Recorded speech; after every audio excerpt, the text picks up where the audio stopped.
우리가 예수님을 믿어도 하나님이 얼마나 좋은 분이신지, 또 하나님이 나를 얼마나 사랑하시는지, 나를 얼마나 좋아하시는지를 깨닫지를 못하면 하나님이 내 모든 생각, 또 내 모든 말과 행동, 아무도 없을 때 내가 어떤 모습으로 살아가는지를 다 아시는 하나님이라는 것이 여러분 두려운 일일 수밖에 없습니다.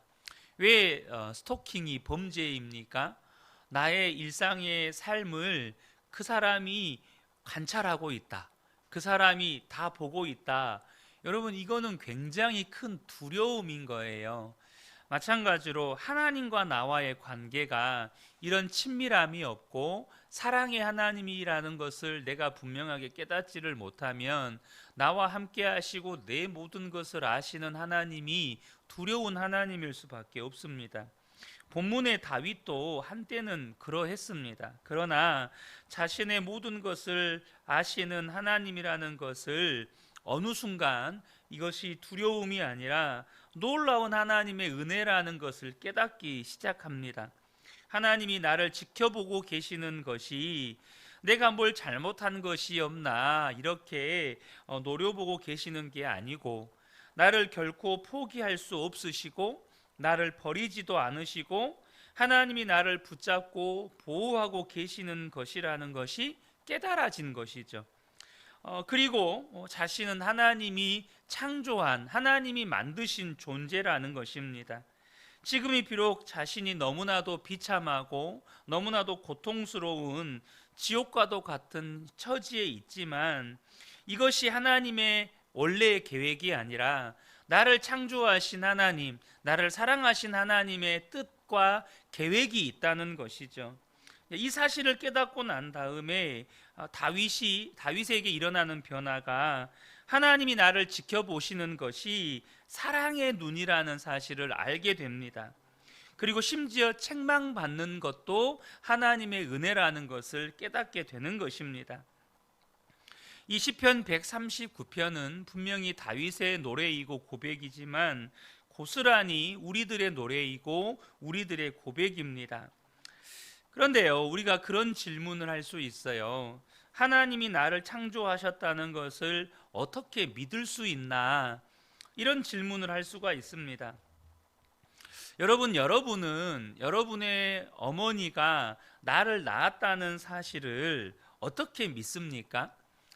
그거를 봤기 때문에 어머니가 나를 낳았다는 것을 믿게 되는 것입니까?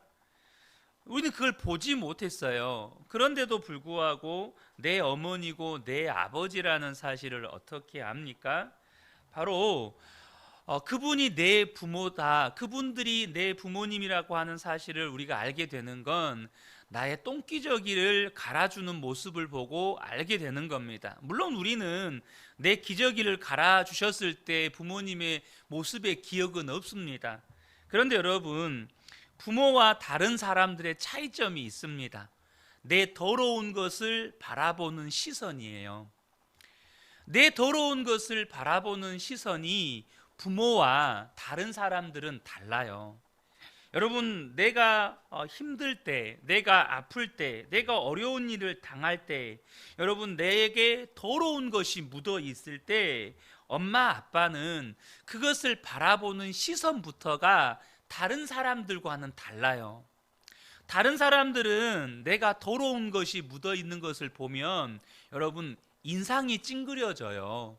내게 오물이 묻어 있고 내게서 악취가 나고 내가 어려운 게 있고 힘든 게 있으면 나를 피합니다.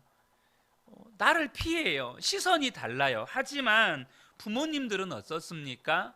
신경 써주고 함께 아파해주고 자신보다 더 사랑해주고 아껴줘요. 왜요? 부모니까. 그것을 보면서 우리 또한 내 어머니구나, 내 아버지구나 라는 사실을 깨닫게 되는 것입니다.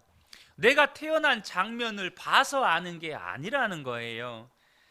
여러분, 마찬가지입니다. 하나님이 나를 창조하신 것도 뭘 통해서 알게 되는 겁니까? 하나님이 나를 지으신 분이라는 것을 우리는 십자가를 통해서 아는 겁니다. 하나님께서 도대체 왜 나를 대신해서, 왜 나 같은 사람을 대신해서 당신의 독생자를 십자가에 못 박아 죽이시고 구원하셨나? 내가 뭐가 이쁘다고 그렇게 하셨나? 바로 하나님이 나를 낳아주셨기 때문입니다. 하나님이 나를 창조하셨기 때문이에요. 우리 사람의 마음을 성경은 만물보다 더럽다라고 표현을 합니다. 도대체 이 만물보다 더럽고 부패한 게 우리의 마음인데 예수님은 왜 우리의 마음에 오셨습니까? 바로 하나님이 나를 낳아주셨기 때문이에요. 하나님이 나를 만드셨기 때문입니다. 그래서 하나님은 포기하실 수가 없는 거예요.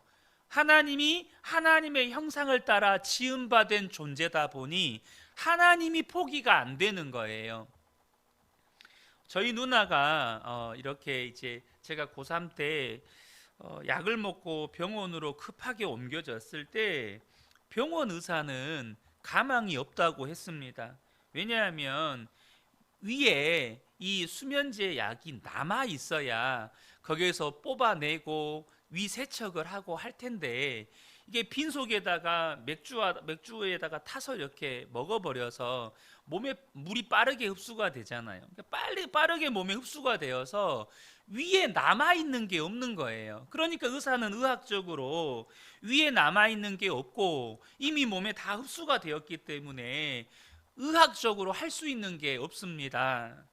그래서 이 의사는 치료를 하려고 하는 게 아니라 저희 어머니에게 장례 치를 준비를 하십시오라고 말을 해줬어요. 여러분, 왜 의사는 그렇게 말을 하죠? 아직 심장은 뛰고 있는데 내 자녀가 아니기 때문이에요. 의학적으로 가망이 없는 거예요. 그런데 저희 어머니는 아직 심장은 뛰고 있지 않습니까? 할 수 있는 건 뭐라도 해주세요. 뭐라도 시도라도 해봐야 마음에 한이라도 안 남지 않겠습니까? 그렇게 의사에게 매달려서 애원을 했습니다. 의사는 안 된다고 그만 포기하라고 하는데 왜 어머니는 포기 못하고 할 수 있는 건 다 해달라고 합니까? 여러분, 바로 배 아파서 내가 낳은 자식이기 때문이에요. 내가 낳은 자식은 포기가 안 되는 겁니다. 마찬가지로 하나님이 너무나도 사랑하셔서 하나님의 형상대로 저와 여러분을 지으셨어요. 그런 저와 여러분이 하나님께 범죄하고 이제는 지옥 자식이 돼버렸어요. 근데 하나님은 포기가 안 되는 거예요. 그러니까 독생자 예수님을 십자가에 못 박아서라도 저와 여러분을 살리신 겁니다. 하나님께는 저와 여러분이 포기가 안 되는 거예요. 그래서 십자가를 바라보면 하나님이 나를 지으셨구나, 이게 믿어지는 겁니다. 십자가를 바라보면 내가 하나님의 자녀구나, 이게 믿어지는 거예요. 여러분, 하나님이 진짜 나를 창조하셨나? 하나님이 정말 나를 사랑하시나? 여전히 믿어지지 않는 분들이 계시다면 이제는 정말로 십자가를 보고 나를 여기까지 인도하시는 주님을 바라보면서 이제는 믿음의 확신을 가지셔야 합니다. 여러분, 여러분의 삶을 한번 우리가 냉철하게 한번 돌아보실 필요가 있어요. 정말로 냉철하게. 우리가 때로는 우리가 주관적으로 혹은 감정적으로 바라보면 분별이 안 될 때가 있잖아요. 근데 저와 여러분의 삶을 냉철하게 돌아볼 때 하나님의 도우심이 아니었더라면, 그때 하나님이 나를 붙들어 주지 않으셨더라면, 그때 하나님께서 나와 함께하지 않으셨더라면 내가 그때를 지나올 수 있었을까? 여러분, 이런 사건들이요 많아요. 정말 많습니다. 그때 하나님이 나를 붙들어 주시지 않았더라면 내가 그때를 맨정신으로 버틸 수 있었을까? 과연 내가 그때를 지나올 수 있었을까? 이런 사건들이요 한두 번이 아니라 여러분 정말 많습니다. 뭘 의미하는 겁니까? 하나님이 우리를 사랑하신다는 거예요. 하나님이 절대 나를 포기하실 수가 없다는 겁니다. 하나님은 절대 우리를 잊으실 수가 없다는 거예요. 이것이 분명하게 믿어지면 사실 여러분 이제는 우리에게는 두려운 일이 없는 겁니다. 하나님이 나를 사랑하시는구나, 하나님이 정말로 나와 함께 하시는구나, 이것만, 이 진리가 분명하게 믿어지면 우리를 무너뜨릴 수 있는 일이 없게 되는 겁니다. 사도 요한이 요한계시록을 기록할 때 정말로 마음이 무너져 있었습니다. 왜냐하면 몸은 늙었고, 사도 요한이 오래 살았잖아요. 거의 100세 가깝게 살았는데 너무나도 몸은 늙었고, 이제 교회를 향한 박해와 이 교회를 향한 핍박은 이루 말할 수 없고, 그러다 보니 견디다 못한 수많은 성도들이 예수님을 떠나가는 일이 생기고, 또 교회들마다 여기저기서 흔들린다는 소식들이 들려옵니다. 그러니까 사도 요한 마음 안에 이대로 교회는 무너지는 것인가? 정말로 복음은 여기서 끝이 나는 것인가? 그런 답답함이, 또 그런 두려움이 정말로 그 마음 안에 물밀듯이 밀려오는 거예요. 바로 그때에 이 사도 요한이 영광의 주님을 만납니다. 그리고 그 영광의 주님을 만나 뵙고 정말로 마치 죽은 사람처럼 하나님 앞에 고꾸라지게 돼요. 그 영광을 감당할 수가 없었거든요.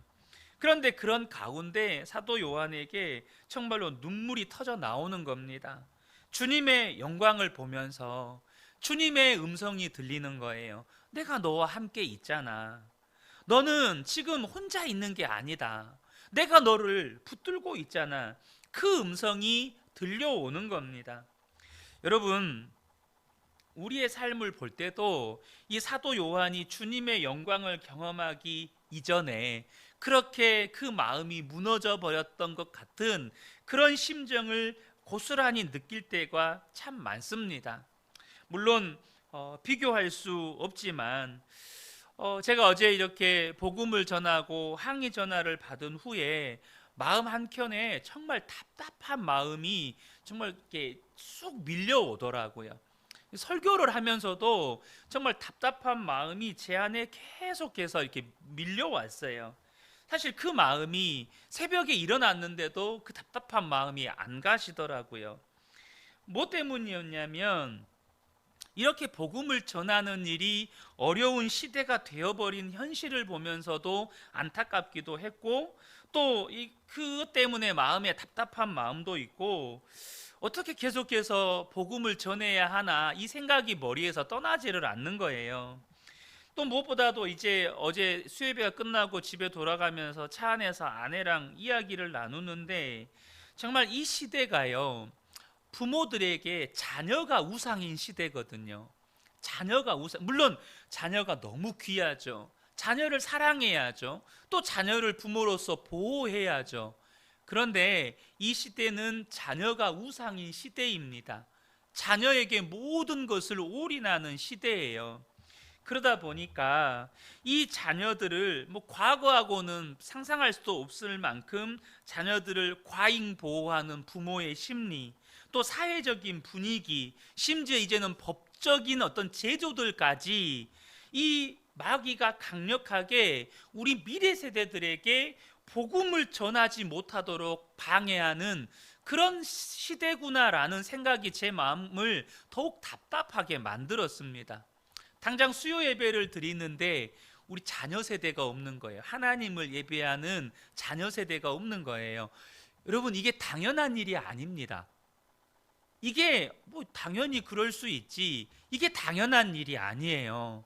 그러니까 예배를 드리면서도 하나님을 예배하는 젊은이 세대, 자녀 세대가 없다는 것이 제 마음을 너무너무 답답하게 하고 힘들게 만들더라고요. 여러분, 그럼에도 불구하고 우리가 부인할 수 없는 것은 이 시대에도 여전히 하나님의 역사는 계속해서 일어나고 있다는 거예요. 여전히 믿음의 역사는 일어나고 있고, 또 부흥의 역사도 일어나고 있어요. 하나님은 여전히 이 시대에도 일하고 계시고, 저와 여러분을 이 새벽에 깨워서 하나님 앞에 나와 예배하게 만드시고, 기도하게 만드시고, 하나님의 말씀 앞에 순종하도록 저와 여러분을 이끌고 계십니다. 그래서 우리는 하나님이 여전히 우리와 함께 계시다고, 하나님이 우리 안에 역사하고 계시다는 것을 부인할 수가 없다는 거죠. 그러면 하나님이 여전히 역사하고 계시다는 것이 분명하면 아직도 끝은 아닙니다. 아직도 끝은 아니라는 거예요. 뭐 안타까운 예화이긴 한데 물론 하나님의 은혜로 이분이 다시 일어섰어요. 어떤 전도사님의 이야기입니다. 그런데 여러분, 사역자임에도 불구하고 이 전도사님 안에는 하나님을 항상 두려운 하나님으로 알고 믿어왔습니다. 그런데 한 번은 이분이 집회에서 목사님이 설교를 하시는데 하나님이 내 안에 계시다, 예수님이 내 안에 계시다는 말씀을 들었는데 너무너무 화가 나더라는 거예요. 여러분, 이게 정상은 아니잖아요. 하나님이 내 안에 계시다는 게 너무너무 화가 나더라는 겁니다. 그렇게 두려운 하나님이 내 안에 계시다고 하니까 갑자기 가슴이 답답해 오고 자기 삶을 옥죄어 오는 것 같은 거예요. 자기의 삶의 모든 자유를 빼앗기는 것 같았다고 합니다. 그런데 이해가 안 되는 건 그분도 예수님을 믿어서 전도사로 섬기고 있는 거잖아요. 그러니까 그분 안에 계신 하나님께서 정말로 이해할 수 없는 하나님에 대한 갈망을 주시더라는 거예요. 예수님이 내 안에 계신 게 분명하다면 나도 그 예수님을 좀 경험해 보고 싶다. 그래서 그날 통성으로 기도하는 시간에 간절한 기도가 터져 나오는 거예요. 주님, 내 안에 계시는 게 분명하다면 나도 이제 그 주님을 좀 만나보고 싶고 좀 경험해보고 싶습니다. 그렇게 통성으로 기도가 되어지는데 정말로 간절한 눈물과 함께 통곡이 터져 나오더라는 거죠. 그래서 그렇게 하나님 앞에 그 기도의 시간을 통하여서 그 은혜를 경험하고 이렇게 고백을 하게 됐습니다. 그날 예수님 없이 살았던 삶이 얼마나 참혹했는지를 보았습니다. 예수님 없는 삶이 자유라고 생각했는데 아니었습니다. 예수님이 언제나 저와 함께 계셨습니다. 그래서 저도 예수님과 동행하기로 결단했습니다. 그 순간 하나님께서 나의 목자이시기에 아무런 부족함이 없다는 다윗의 고백이 저에게도 실제가 되었습니다. 나를 어려운 길로 내몰고 힘들게 하는 두려운 하나님이 아니라 수없이 들었으나 알지 못했던 사랑의 하나님을 만나게 되었습니다. 여러분, 저와 여러분의 인생의 답은 정말로 나와 함께 계시되 나를 너무나도 사랑하셔서 결코 포기할 수 없고 정말로 끝까지 지키시고 보호하시는 하나님을 만나게 되는 것, 이것이 우리의 인생의 모든 문제의 답입니다. 그런데 한 가지가 남아 있어요. 하나님이 나를 사랑하신다는 것도 알겠어요. 정말로 그 하나님이 나와 함께 하신다는 것도 알겠어요. 그런데 왜 변화가 없는 겁니까? 잠깐 변화가 된 것 같아요. 그런데 얼마 지나지 않아서 다시 원상태로 돌아가는 거예요. 왜 그렇습니까? 하나님이 나를 사랑하시는구나, 거기에서 끝이 나버리기 때문입니다. 여러분, 하나님이 나를 사랑하셔서 나를 사랑하시는 하나님이 나와 함께 계시는 것이 분명하다면 한 가지가 더 필요해요. 그게 뭡니까? 이제 그 주님만 따라 살아야 한다는 겁니다. 다윗의 주변에는 악한 자들이 정말 많았습니다. 그때 다윗이 하나님께 탄식하면서 구했어요. 저 악한 자들을 없애달라고. 그런데 여러분, 다윗은요, 없애달라고만 기도하지 않았습니다. 어떻게 기도합니까? 23절과 24절에 보면 하나님, 나를 샅샅이 살펴보시고 내 마음을 알아주십시오. 나를 철저히 시험해 보시고 내가 걱정하는 바를 알아주십시오. 내가 나쁜 길을 가지나 않는지 나를 살펴보시고 나를 영원한 길로 나를 인도하여 주십시오. 다윗의 결단이 뭡니까? 주님, 나를 인도해 주십시오. 주님, 나를 인도해 주십시오. 악인들이 미워요. 그래서 악인들에게 보복했으면 좋겠어요. 그러나 내가 원하는 대로 악인에게 보복하는 삶을 살려고 하는 기도가 아니라 하나님의 인도하심 따라 내가 살아가겠습니다. 이 결단의 기도를 하나님께 드리고 있는 것입니다. 사랑하는 성도 여러분, 이것이 저와 여러분의 결단이고 기도여야 합니다. 사랑의 하나님이, 나를 포기하지 않으시는 하나님이 나와 함께 계신다, 이것으로 끝나시면 안 돼요. 그 주님께, 주님, 나를 인도해 주십시오. 내가 주님이 어디로 인도하시든지 순종하며 살게 해 주십시오. 이 믿음의 결단과 기도가 우리에게 있어야 한다는 것입니다. 바로 그와 같은 기도가 있는 성도의 삶에 하나님의 뜻이 이루어지고 하나님의 계획이 이루어져 가는 것입니다. 이 새벽에 함께 예배하는 우리 모든 성도님들에게 이 다윗의 고백과 같은 은혜가 충만하게 부어지시기를 예수님의 이름으로 축복합니다. 아멘.